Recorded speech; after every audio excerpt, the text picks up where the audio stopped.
अब देखिए, जो लोग भी इस वीडियो पे मसाले के लिए क्लिक किए हैं कि आईसीएससी स्कीम एक्सपोज, ठीक है। बहुत लोगों ने इसी वीडियो को इसलिए क्लिक किया होगा। देखिए, आज तक जो भी ICSC marking scheme, CBSE ICSC की बात करेंगे, सीबीएसई की बात नहीं करेंगे, क्योंकि मेरा टॉपिक आईसीएससी से रिलेटेड है और चैनल भी आईसीएससी से ही रिलेटेड है। तो अब बात यहाँ पे आती है कि भाई बहुत लोग तरह तरह की बातें फैलाते हैं, फेक न्यूज़ फैलाते हैं। आज ये वीडियो एक वीडियो है जो सारी की सारी जो फेक न्यूज़ चल रही है पूरी यूट्यूब पे, उसको डिबंक कर देगी। और ये वीडियो के बाद आपको कोई आवश्यकता नहीं, मैं टाइम वेस्ट कर लेंगे मार्किंग स्कीम की वीडियो देखने की, आपकी मर्जी है, आप वेस्ट करिए टाइम। पर आज मैं फैक्ट्स के साथ आपको दिखाऊंगा मार्किंग होती कैसे है, ऐसे फैक्ट्स के साथ बताऊंगा आपको, फैक्चुअल इन्फॉर्मेशन, और आपकी गलतियों की पेनल्टी कितनी लगती है। ठीक है, सब सब्जेक्ट्स के लिए वीडियो है। सैंपल के तौर पे हमने यहाँ पे फिजिक्स लिया है, सिर्फ सैंपल के तौर पे हमने एक फिजिक्स का पेपर लिया है, ताकि आपको आइडिया लग सके कि मार्किंग कैसी होगी। ठीक है, तो पहली बात तो आईसीएससी मार्किंग एक्चुअल में होती कैसी है, मार्किंग स्कीम क्या है, मतलब एक तरीके से देखिए, आईसीएससी में मार्किंग मैनुअली नहीं होती है। पहली बात तो आप लोग बोलेंगे यार मैनुअली तो होती है, इंसानी चौबे चेक करता है, ऑब्वियसली वो आपकी बात सही है। बट ऐसा नहीं है कि जो मार्किंग स्कीम्स हैं वो एक इंसान के ऊपर डिपेंड करता है कि किसी टीचर का मूड ख़राब है तो ख़राब चेक कर दिया, मूड अच्छा है तो अच्छी चेक कर दी, ऐसे नहीं होता है। पहली बात तो एक मार्किंग स्कीम डिज़ाइन कर दी जाती है जो सबके लिए ऑब्जेक्टिव होती है, सबके लिए वो मार्किंग स्कीम ऑब्जेक्टिवली सही होनी चाहिए। जो टीचर हैं उनको बस उस मार्किंग स्कीम के अकॉर्डेंस में चेक करनी होती है। ये आईसीएससी के वेबसाइट पे आपको मिल जाएगा, एनालिसिस ऑफ पीपल परफॉर्मेंस। जो पीपल्स मतलब जो भी लोगों ने दिया है एग्ज़ाम, उनकी परफॉर्मेंस को एनालाइज करते हुए ये मार्किंग स्कीम देता है, उसी हिसाब से मार्किंग होती है किसी भी पेपर में। चलिए एग्जाम्पल के तौर पर देखते हैं। ठीक, मार्किंग स्कीम आपको देखिए, अब यहाँ पे देखिए एमसीक्यू में कैसे मार्किंग होती है, एक एग्जांपल के तौर पे देखिए, यहाँ पे कमेंट्स लिखे जाते हैं एग्जामिनर के लिए कि ज़्यादातर कैंडिडेट्स ने आंसर सही किया। ये आईसीएसई ने खुद निकाला है, ये फैक्ट के साथ है ना। और सजेशन टीचर्स के लिए देखिए, यहाँ पे पहला सजेशन क्या है, पिछले साल का पेपर है फिजिक्स का, डिस्करेज रोट लर्निंग।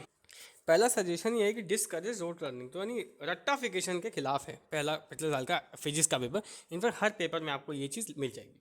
ये टीचर्स के लिए सजेशन है, ये उन टीचर्स के लिए जरूर सजेशन है जो स्कूल में रेक्टिफिकेशन को प्रमोट करते हैं और जो बच्चे भी प्रमोट करते हैं।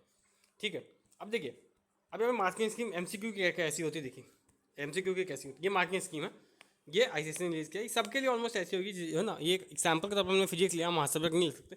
तो देखिए, सिर्फ ऑप्शन पे मार्क्स मिले, कोई ज़रूरत नहीं है एक्सप्लेन करने की। देखिए ऑप्शन लिखिए, मार्क्स मिलेंगे, ऑप्शन मिले मार्क्स मिलेंगे।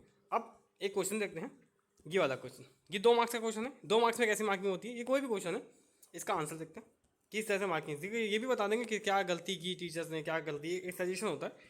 तो मार्किंग स्कीम पे चलते हैं, मेन मार्किंग स्कीम। देखिए ये देखिए ऐसे मार्किंग होती है, देखिए कितना सिंपल है भाई, शॉर्ट फॉर्म में भी आप लिख देंगे मार्क्स आपको मिल जाएगा। ये देखिए, सब्सटीट्यूशन इन एनी फॉर्म, कुछ खुद लिखा है इन्होंने, सब्सटीट्यूशन इन एनी फॉर्म। ठीक, डायरेक्ट डायरेक्ट कुछ नहीं है। देखिए ये कुछ कुछ सिंबल्स यहाँ पे इंपॉर्टेंट है, आपको मार्क्स मिल जाएंगे, यूनिट के मार्क्स मिलते हैं वो आपको मिल जाएंगे। ठीक है, सिंपल सी बात। और देखते हैं थ्योरी का क्वेश्चन देख लेते हैं। देखिए कितने सारे अल्टरनेट आंसर अवेलेबल है। अब लोगों के मन में डाउट आता होगा कि अगर हमारे किसी क्वेश्चन में एक से ज़्यादा अल्टरनेट आंसर है तो एक्सेप्ट होंगे, ऑब्वियसली एक्सेप्टेड होंगे। जैसे कंप्यूटर में एक से ज़्यादा तरीके से आप एक प्रोग्राम को कर सकते हो तो ठीक है, वो ठीक है, हर अल्टरनेट आंसर को एक्सेप्ट किया जाता है, उसकी दिक्कत आप मत करिए। देखिए सिंपल सी मार्किंग, बिल्कुल simple, as it is simple, as it is simple. Long answer की देखते हैं, कुछ लॉन्ग आंसर भी होंगे ना, उनकी मार्किंग स्कीम देखते हैं। कुछ लॉन्ग आंसर जैसे मान लीजिए ये क्वेश्चन 4 मार्क्स का है, ये क्वेश्चन 4 मार्क्स का है, ये क्वेश्चन 4 मार्क्स का है, इसकी मार्किंग स्कीम देखते हैं। क्या मार्किंग स्कीम, देखिए डायग्राम ढंग से बना दीजिए, डायग्राम लेबल कर दीजिए। यहाँ पे देखिए इन्होंने बताया अवॉइड, ये पॉइंट बता देते हैं किस पे मार्क्स काटने हैं, किस पे मार्क्स नहीं काटने। तो ये आपकी मार्किंग स्कीम होती है। अब सवाल आता है कि यार मार्किंग स्कीम है कैसी। ठीक है, हमने फैक्ट्स से एनालाइज भी कर लिया कि मार्किंग आईसीएससी में प्रॉपर नॉर्म के थ्रू होती है, मार्किंग सबके लिए यूनिफॉर्म होती है, टीचर्स पे उतना डिपेंड नहीं करता है क्योंकि उनको ऑलरेडी मार्किंग स्कीम दे दी जाती है। बट हाँ, टीचर का काम होता है कि वो अच्छे से इस चीज़ को चेक करें कि उसी अकॉर्डेंस हो रहा है कि नहीं। और ये मार्किंग स्कीम में कोहॉर्ट ऑफ टीचर यानी group of teachers he decide करता है, कोई और डिसाइड नहीं करता है, पहली बात तो। ठीक है, अब एक्चुअल में मार्किंग आईसीएससी में होती कैसी है। पहली बात तो मार्किंग पेपर के लेवल पर डिपेंड नहीं करती है, ये बहुत बड़ा मिथ है एक्चुअली। पहला मिथ क्या है कि भाई मार्किंग पेपर के लेवल पर डिपेंड करती है। मतलब अगर इनके लॉजिक के हिसाब से पेपर का लेवल जो है वो अगर बहुत ज़्यादा हाई आ गया, जो कभी बोर्ड में आईसीएससी में ऐसा नहीं हुआ है, सीबीएसई में ऐसा कई बार हुआ है कि पेपर का लेवल ऊपर नीचे हुआ है, तो उसकी हम बात नहीं करेंगे। बट आईसीएससी में ऐसा नहीं हुआ कि पेपर का लेवल कभी बहुत ज़्यादा हार्ड आ गया, बहुत ज़्यादा ईजी आ गया। उनका लेवल वो डिसाइड करके रखे हैं, स्पेसिमेन रिलीज करते हैं, competency based question bank release करते हैं। अब आप नहीं पढ़ाई कर रहे तो उसमें आईसीएससी की कोई गलती नहीं है, पहली बात तो। ठीक है, ऑनेस्टली अगर मैं आपको बात बताऊँ, ठीक। तो क्योंकि ऑनेस्ट बात बतानी बहुत आवश्यक होती है ना, यहाँ पे अपीजमेंट के लिए, आपका टाइम वेस्ट करने के लिए तो वीडियो बनी नहीं है। तो अगर मैं यहाँ पे एक बात आपको बताना चाहूँ कि ठीक है, तो मार्किंग पेपर के लेवल पर डिपेंड नहीं करती। मार्किंग जो होती है स्कीम, वो पेपर के बनने के साथ ही डिज़ाइन होती है। पहली बात तो मार्किंग स्कीम को अकॉर्डेंस में देखना पड़ता है। अगर पेपर का लेवल हार्ड है तो उसकी वजह से मार्क्स कम होंगे, तो सबके मार्क्स कम होंगे, ये एक सच्चाई। पहली बात तो कुछ ही कम लोगों के 100 में 100 आएंगे, बट 100 में 100 आएंगे जरूर। पेपर का कोई बहुत ज़्यादा हार्ड नहीं है, पेपर भी भाई बहुत सारी स्टेजेस से होके गुजरता है, इतनी डिटेल्स में हम नहीं जाएंगे पहली बात तो इस पर डिपेंड नहीं करता है। और आज दूसरी बात है कि लोगों को एक डाउट और होता है कि अगर हमारा 100 में से 98 बन रहा हो, ठीक, मान लीजिए, है ना, और मान लीजिए 100 में से 99 बन रहा हो, तो क्या ICSE इसको अपने आप 100 कर सकता है? तो कि ऑफिशियली तो ऑब्वियसली ऐसा नहीं करेगा, बट अनऑफिशियली बहुत लोग पूछना चाहते हैं कि ऐसा हुआ है क्या।